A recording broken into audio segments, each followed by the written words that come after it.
Hello there! Today we're going to give you an honest review of Omega Crafters. Is this game better or worse than Valheim? Yeah, for example, right now, let's get started. This is the Mistland Zones, and as you can see, you can actually see stuff in here. Originally, when I first got here, I was incredibly disappointed because Mistlands and Valheim was the worst thing they could have done.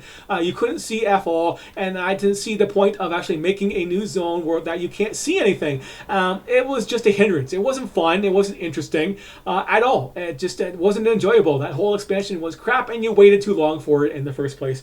But yeah, as you can see, these beacons right here, these blue little beacons that are popped up over the place, you just go to these beacons and you click on them, and that lights up the zone. So this is the lighted up version. It still is a little bit foggy, but it's not intrusive foggy, and after you have that beacon, you can actually see stuff. And then on your character, you can actually craft an item that clears fog around you too, like the wisps that have on there. But yeah, the graphics in this game are, kiddie-like, a little bit of a downfall on that. It seems like age appropriate for 12 and under type of a thing for me. But you have your standard, this is like the Halloween zone basically for the guys. You have jump attacks. We can do that. These guys are simple, basic guys until you get close to them. Then they do that. That hurts.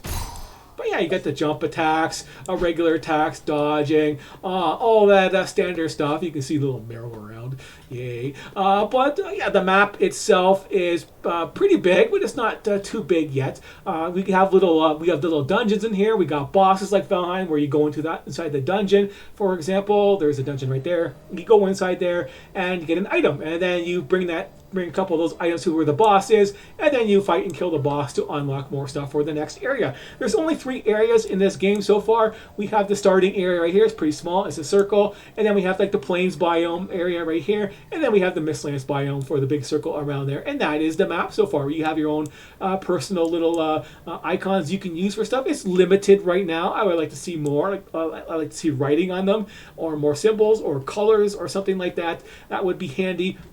This game has the 3 foods down there. You can see the food. He's got the food down here. He's got the other plates of food. 3 foods, different weapons that do different damage types for the variety on there. The inventory is the standard hotbar stuff. You have skills in this game too. You level up, you get skill points, and you can pick and choose wherever you want. And they, skill points go up in value as you see. This one takes 6 skills to learn. This one right here, and get your little worker with you. I named my guy off of Mr. Slave in South Park, and you can level up his attack, really good thing to do, or level whatever up. You got more coming soon. You have a skill point. You can learn your attack. Oh, nice. There you go. I leveled up. There you go. There you go. And he can, do lots of work. He fights for you. He can farm for you. You can even put him on factory work at your base, because yeah, this is like a factory type of base too. And navigating this world is easy. You can see it on the map. You got the little. You can. Maybe I'll use that I button there. You can do zoom in and zoom out on your map, your little mini icon right there. Going back to your base, super easy. You just go build one of these vortexes. It's not much for resources. They're temporary, and you can do that wherever you want, except for inside those small dungeons. But yeah, you just build it, and then boom, you're back to your base. It is that simple to do. The one-time portal. You got permanent portals in this game too, and you can just reconnect them like this. Better than Valheim system. They're copying it, but you can actually just reconnect it yourself. And this is the plains biome, and this is where the boss is on top of a mountain. You get to see the variants for your world, so that doesn't really matter. But yeah, you can see down there. There's some guys down there. There's a little spiked turtle. You can barely see that guy from up there. That's a spiked turtle, and kind of like Mario World, that type of thing. And the graphics that you'd see in Dragon Quest. If you ever played Dragon Quest, it has characters that look like that too in here with the tree guys that you might have saw or something like that. But anyways, that's the view. We'll make this short as possible as we go through there. Let's go back through the portal, back to the base, and show you the factory workers and what they can do. So here we are. We go up a little bit higher. Got the double jump thing going on. Hey, that's an invisible wall. There you go. So yeah, as you can see here, you can right off the bat, you can get woodworkers. Cutting down trees and dropping off the wood, processing the wood.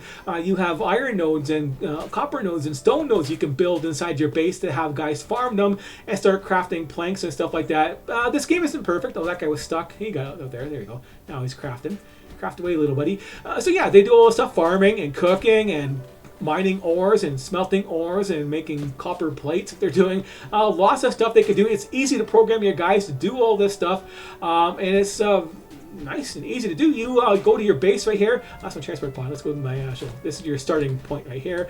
You go in here and you level up your city and you summon more guys. It takes these bug fragments right here. You get lots of them throughout the game, and that's basically the only thing they're used for is unlocking more workers for your factory that you built, because that's a lot better than the Valheim system of going out there and farming 100 trees by yourself and then farming a whole bunch of stone and ore over and over again. That was boring as hell. This game here, you can build these nodes in your base and have them do that stuff for you.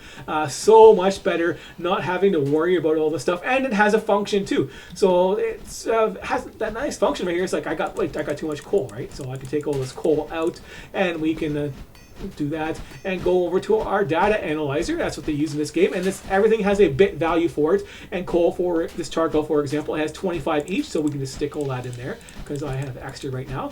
And then there we go. That's worth 4,000 bits, and then we'll add that in there. So higher level right now, so that isn't very much.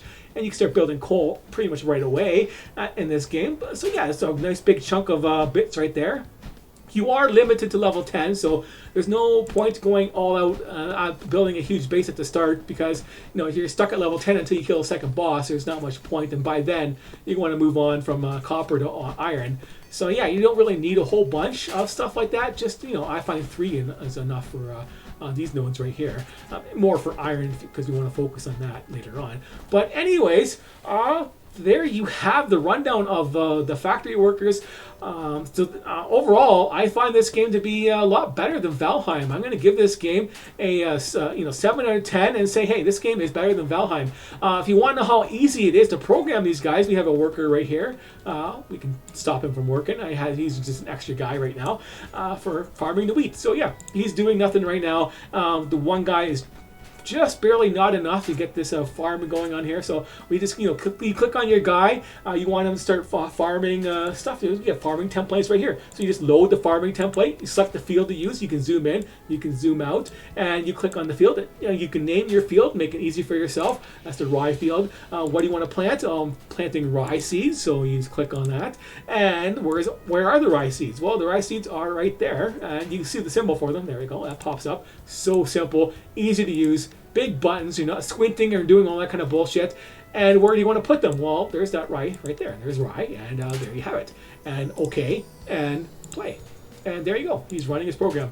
And that's how easy it is to program stuff. You can do simple stuff like that. There he goes. Planted a seed. Now he's got to wait for it to grow before he'll do anything. And this guy's off cooking some of this stuff right here. And we got some cooks over here. And this game is not perfect. This guy is standing there doing nothing for whatever reason. So move. Get going. Get working. Is he working? Pause and play. There you go. Sometimes they bug out for whatever reason. I don't know why he did that, but I guess I'm going to carrot, so that doesn't matter too much right now. He's just they're not perfect, but they're easily fixed if they get stuck or something like that for your workers.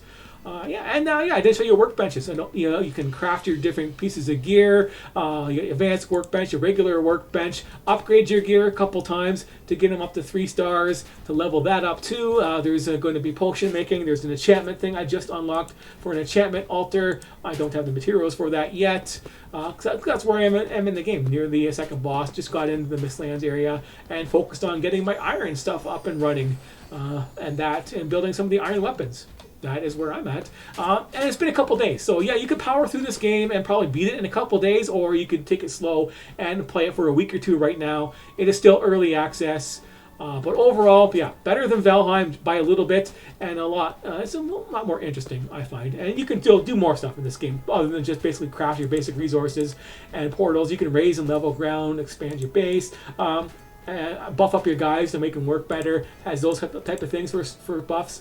And it has all these different buildings, so you have different colors. You get your wood, your hardwood, copper, and probably iron stuff later on, stone you can build. You got action stuff right here, so you can make elevators and moving floors for your base and whatever else this stuff does too. I didn't really look at it. You got lots of decorations. As you can see, I built none of them yet. Didn't click on any of them.